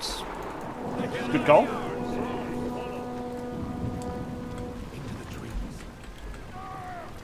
Alright. Let's see what Dogi's claiming the Signifier. The right Signifier is held by DJ Premier, of course. Looks like Aber's built a panic barracks on this side of the map. Which is wise, considering his base is about to go down. Even if Aber's base falls, they're not out of the game yet. Because DJ Premier is in a position of power, I would say, where he can put out a lot of crap. No Mumix, though. Shame. Aber's got a pretty good force, though. I mean, it's not super good. It's mainly a lot of pike thralls, which aren't good. But if you got Baldur out, which he does, at least getting a, of course, 50% or 33% damage, 33% armor buff. So they're significant. They'll keep his stuff safe from Cav or trolls. Well, not trolls. Trolls are on his team. Unless Andy says go cave trolls, which he won't. I'm pretty confident. I would say that. There we go. Glorfindel's cutting down a few thralls. Very good. Looks like we're back out to Mirkwood's tech level for Dogi. But he is, of course, not able to stop Aber's little ball of destruction here.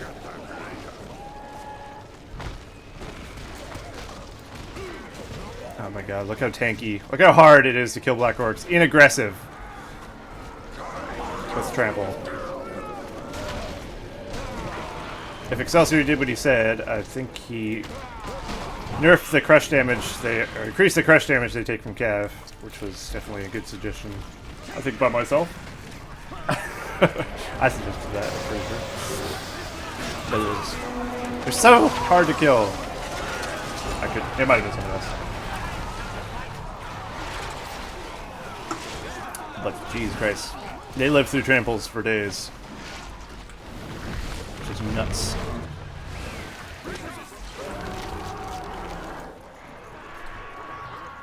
I was just waiting for Andy to bail me out of that situation. Did he though? I'm not so sure. Heal it for a Drogoth.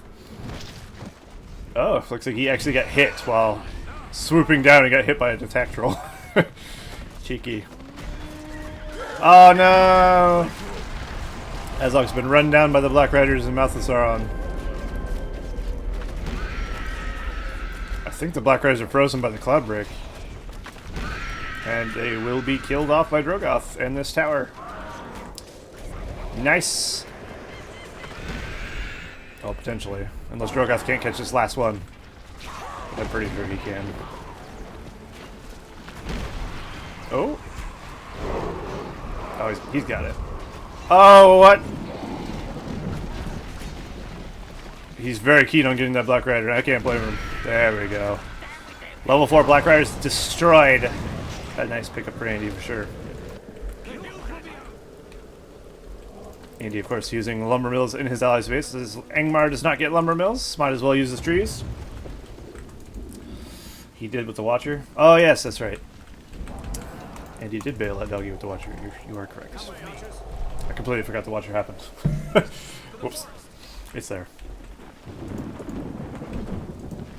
Alright, DJ's going in with an army of Black Orcs, Easterlings, Trolls, and Heroes, and Catapults. Not a whole lot in the way of anti-air, though. Does he have Evil Eye with Mouth Sauron yet? No, he does not. It's level 7. He'll do a good amount of damage to a flying unit, but it will not kill a Drogoth by any means. So he's going to need some answer for that. Which he did not bring. DJ Premier made a huge mistake in that attack, I feel like. He lost an entire army of heroes and trolls and stuff, and all he did was destroy a tunnel. That's not very good. Aber should probably... Oh, Aber will be right. Beacon being placed by Andy, showing Aber's over here. Tom Bombadil being summoned in response from a Dogi, and we'll chase off Aber's army. And of course, oh, the tunnel move from Sheila, very nice. Oh my god, nice! The tunnel Drogoth Wing Blast fucking combo, that was sweet. I like that a lot. Meanwhile, Dogi is making an offensive on Amber's base. Well, he was. Before they all got hit by Barrage. An unfortunate turn of events. Oh my god. Well, that was brutal. Dogi still has Treebeard, though, in his other end. His hero as well. He just have to rebuild his main force. DJ Premier with the catapults and the Haraja Marchers do pretty well. I was going to say, before Drogoth started doing the Wing Blast, he has to be a bit careful because of the ice arrows. He'll take extra damage from Angmar. He has to be a bit wary of that. But of course he was fine. He got Fireflight. So he can use that on something, which is always fun. And it's lovely to see Shelob be used in such a nice manner. Tunnel is one of the most fun abilities to use, in my opinion, because she erupts from the ground like an undermine. Knocks things away. Shelob is a blast. Speaking of a blast, how about a Balrog blast? Whee! There it is. The demon from the underworld. Of course, that demon from the underworld belongs to Andy, as it was summoned under a DJ Premier army. You would expect it to be that way. Also, see you later, Drake. Just call you Drake. Haldrake? I guess it's Haldrake? Hydrake? I'll just go with Haldrake. Well, thanks for stopping by.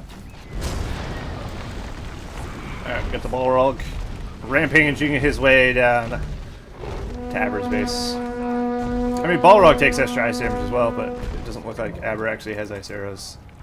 He's researching it now. I thought he already had it. Apparently not.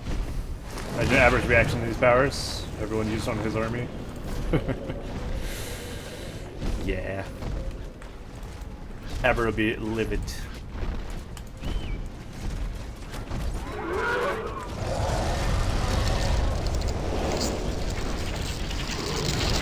I could feel his stress. It's like, oh. He's gonna lose his base.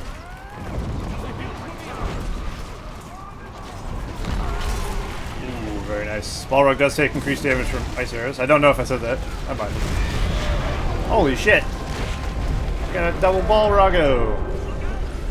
Whee!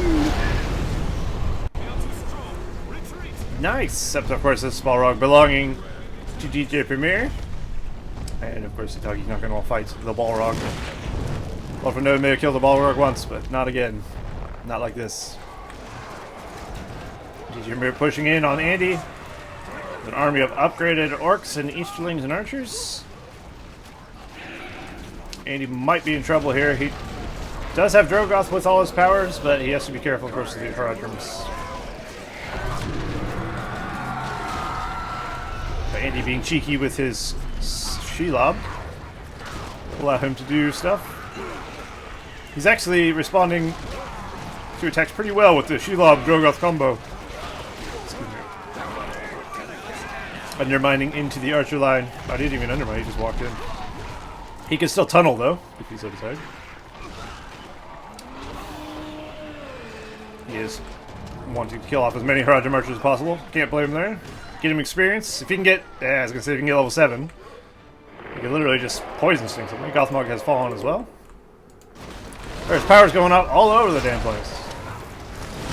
It's like trapping Aber right in between a freaking int boot. That's unfortunate. Balrog is dead, but he did manage to clear out this, I think. So Aber, or not Aber, Dogi will have to rebuild his level 3 or 2 rather thing to get his elves back in, Mirkwood's back in and stuff. Hello, crazy Yoda, John. Yes, that's what it says. Those dank rangers attract powers. They do. It's true. If there's an army of dark rangers out, somebody's gonna want to hit them with something. They're nasty creatures. Balrog corpses should remain forever. They look sick. That would be interesting. It's not like you see too many Balrogs, so I don't think that would be a problem. But I don't know if that's possible. But then you'd have to argue everybody should remain. Could you imagine how framey this game would be if all the bodies remained? There'd be so many bodies. This is the game where you literally send thousands of men to their deaths. That probably wouldn't be very good. You wouldn't even see the ground after a while. Oh, what's this? I'm assuming that's a Gorgoroth Spire.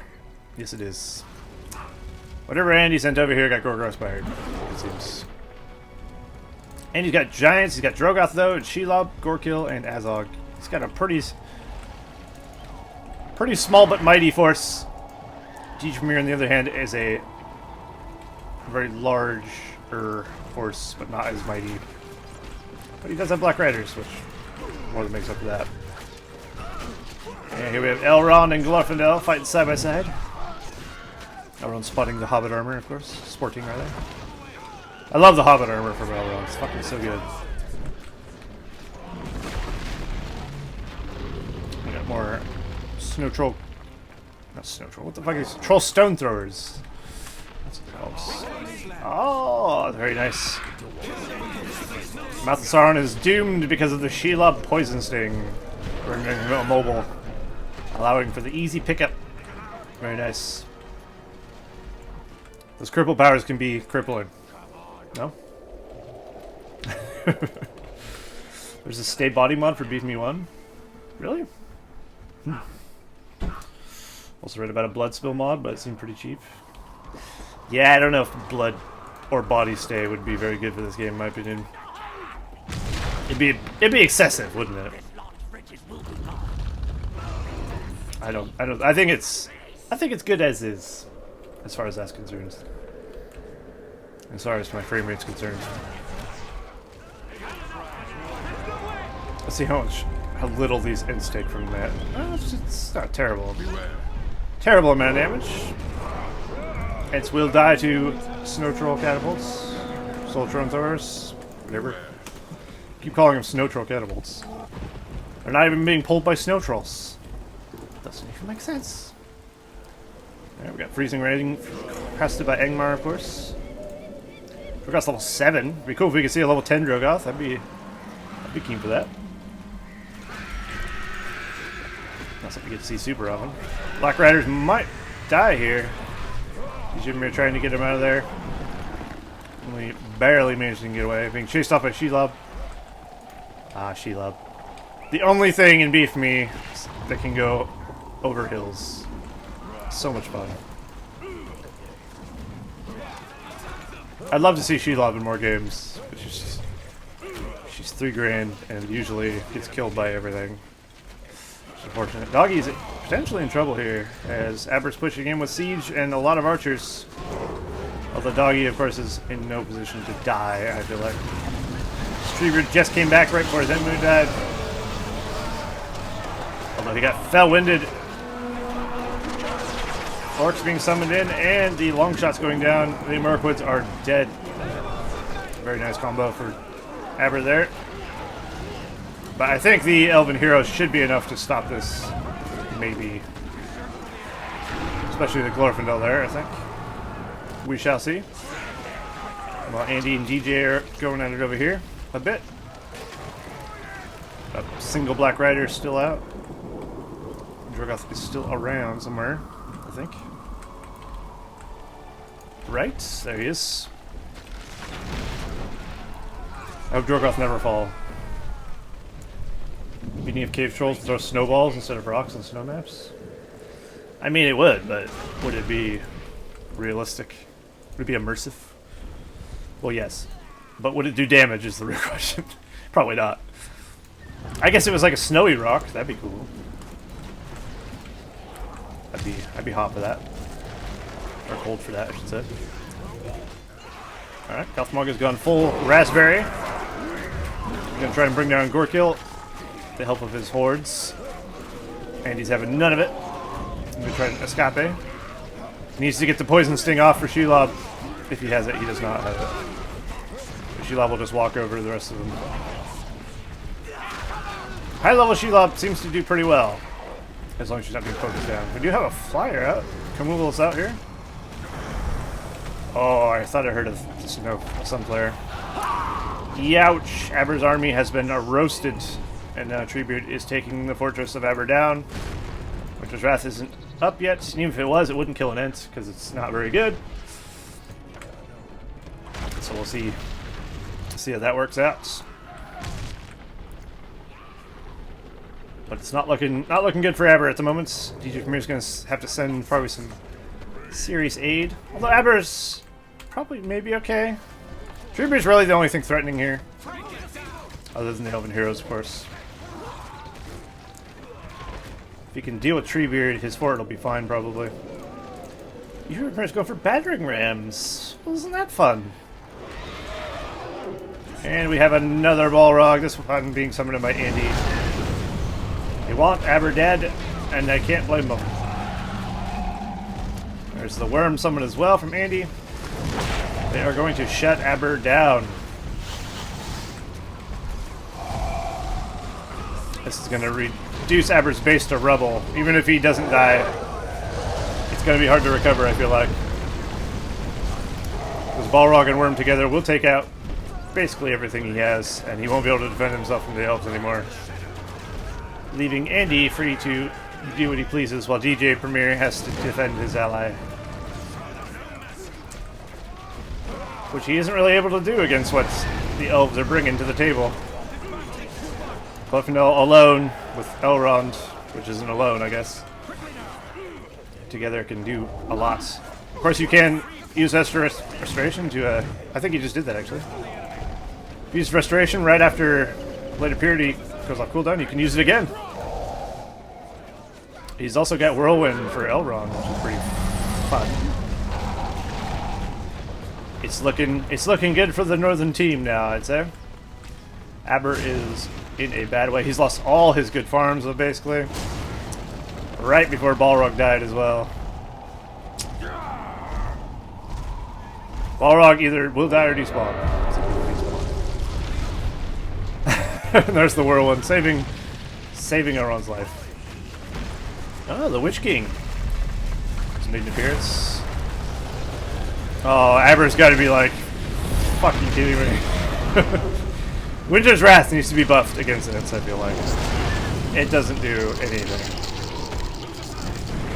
It's still a fortress power that costs a bunch of money to use. It should actually do something to Ents. We have Balrog though, from Andy, and I think this one is from DJ Premier. There it is. Aber's Fort is snowbound, but there is Ents waiting to take him out. And of course DJ Premier isn't going to want that to happen, so he's going to try and take these Ents out. So let's hope it's a Fire Whip. Apparently that pissed off the other Ent. He's not going to be able to wing blast, or wings over there though and get that Ent, so he's off to go elsewhere. Because in, of course, version 7, wings got a nerf. It takes longer to wing, so you can't just fly everywhere around and abuse Balrog. It's a good change, in my opinion. It makes Balrog a little more balanced than being a horrible OP mess. He's still a horrible OP mess, though, of course. But it's a fun, horrible OP mess that we all love. At least you have to waste a lot of time walking the big boy around. Single Mirkwood. Nice. Unfortunately for Dogi, it did make it to his base with a little bit of time left. That was weird. It left like a fire pool as it flew over. But it was very brief. Alright, Drogoth. Did Drogoth just respawn? Oh, Drogoth! With the Fireflight onto the Witch King. Witch King is no more. Very nice. And Aber did not lose his base. He is starting to recover. I'm sure DJ's... Well, actually, it says Aber still has enough farms to have 750 command point limit. So, I mean, he's not out by any means. He's got plenty of economy. And I'm sure if DJ Premier needed to send him money, he probably could do so. Although DJ Premier actually has less farms overall than he does. But he is supporting his stuff with industry and lumber mills. So, it's probably okay for him. But Angmar, of course, don't get any economic powers that they could benefit from. I would love to see Aber and DJ Premier recover from this. It might not happen, but it might. They really have to... The northern team or the southern team have to really gung-ho for one player. If they can neutralize one person, the other player will basically lose by default. So, these Ents really need to bring this fort down. Aber's always got the snow button, though, it feels like. So, unfortunately for him, not going to happen. And he's very close to a level 10 Drogoth. Very close indeed. Aber's also got his siege works over on this side of the map. My drink is out. Oh, it feels bad. I'll have to power through it. But of course, Snowbind has war off now. Even if he had Winds of Wrath, it wouldn't do shit to this Ent anyway.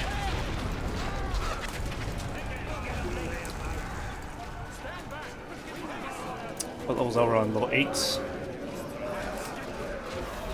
Elrond could be a tough cookie to kill. Uh-oh. I think Dogi is actually going to lose his Elrond. No, maybe not. He had the heal ready and the Tom Bombadil ready to go.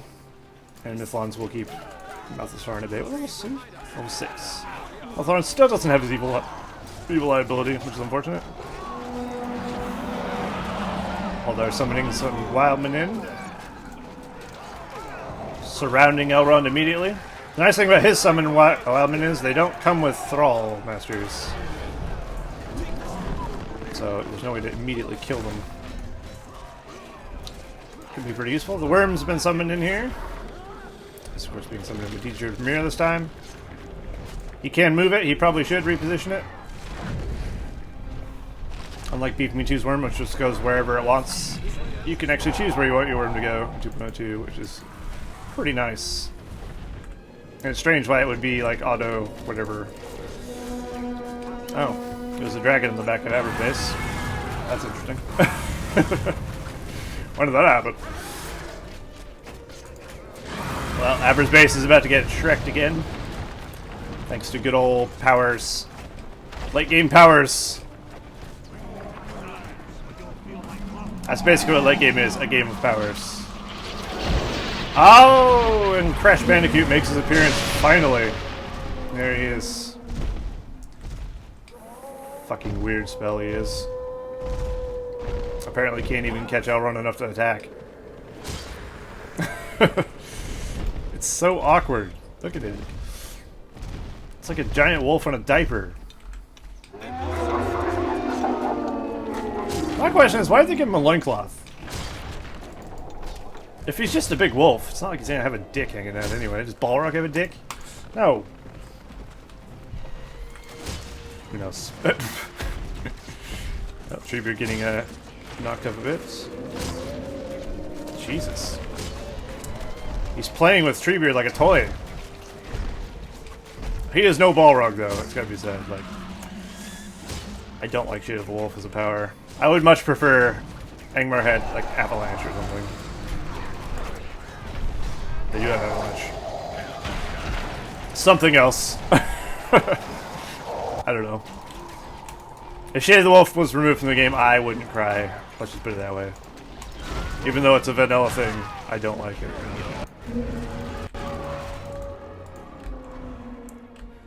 Alright, there he goes. Black Riders are going to get that builder. Unfortunate, but they're going to get caught out by Drogoth. If Drogoth, of course, kill those, he'll probably get level 10. Oh, did that insta-kill those Black Riders? Fucking did, didn't it? Damn! That did not level him, though. Not quite. Aber's base is on the brink of destruction. Andy, sensing his opportunity, finishing it off with Drogoth. And hitting level 10. He's got to face down a Nazgul potentially? No, apparently not. Aber has been defeated. He is full on out. So it's now DJ Premier against the world. Will DJ Premier quit out, or will he fight to the end? Something tells me he'll fight to the end. Oh, that was very close. Very close indeed. They should have this White Walker dragon. Ooh. Like a bone dragon? That'd be super fucking cool. Oh my god. I want to see a skeleton dragon. Just make a walking skeleton dragon. That'd be much cooler. That breathes ice fire. Just like Game of Thrones. Is it though? Maybe not. Well, Andy's base is actually very messed up. DJ Premier could potentially still kill Andy. And that would make it Dogi versus DJ Premier. That would be an interesting match. But it looks like Balrog has been summoned by Andy. And he's going to try and shut down as much DJ Premier's base as humanly possible, I would assume. And then DJ Premier won't be able to send more armies forth. Looks like Watcher was summoned as well. Shelob being summoned in the back line. He's going to kill a bunch, and of course he can... Oh, he's Poison Sting Kamul. He better use his fear ability before he dies. Very clutch. Very nice, Andy. And he's going to escape with him. The poison damage will still continue to tick over and probably kill Kamul. It goes for a lengthy amount of time. And now that's deselected him. I'm assuming he died. Yes, he did. Very nice. But DJ Premier is losing a lot of stuff thanks to one Balrog.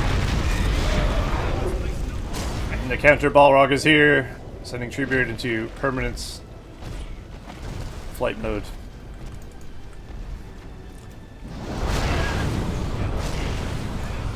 It's gonna be clutch. But I think DJ Premier is gonna die here. Balrog's doing as much damage. I think Balrog should have just kept wailing away on any other buildings he had. Balrog doesn't really do much supports. The Elven Heroes will. Also summoning a tornado on it will do continuous damage over time through the fort. Dogi wisely moving his army before getting fire breath to death. Very nice. See how Andy's base is doing here? It is dying. Two Haradrim archers alone? Oh no, the Black Raiders there as well. And laborers! DJ Premier sent the laborers to war. Nice. Indy could die, but I think DJ Premier doesn't have any more fight left. And there you go. I just shot Haldir's golden arrow to a Balrog, did almost nothing. Oh shit. I missed that. Unfortunate. There you go. That was a good 2v2. Thank you, Dogi, for the suggestion. That was very action-packed. I enjoyed that one the most out of the three, actually. It's pretty good. Good teamwork between the guys. Lots of powers, lots of fun. It was nice. It's always fun to see a late-game game with a lot of shit. And we'll play too, of course, Dogi and Andy. Cool. So yeah, that's the stream for today. Three casts for you. And yeah. So I'm not sure if I'll split these up and upload them separately to YouTube, or if I'll upload them in one. I don't know. Maybe I'll just do one. Hold on. Yes, I'll be playing Morrowind soon after this. I just have to change a couple things and maybe get a drink and whatever. Yeah, hopefully you guys enjoyed that. And if you want to watch Morrowind, stick around for that. Otherwise, see you guys next time. Goodbye!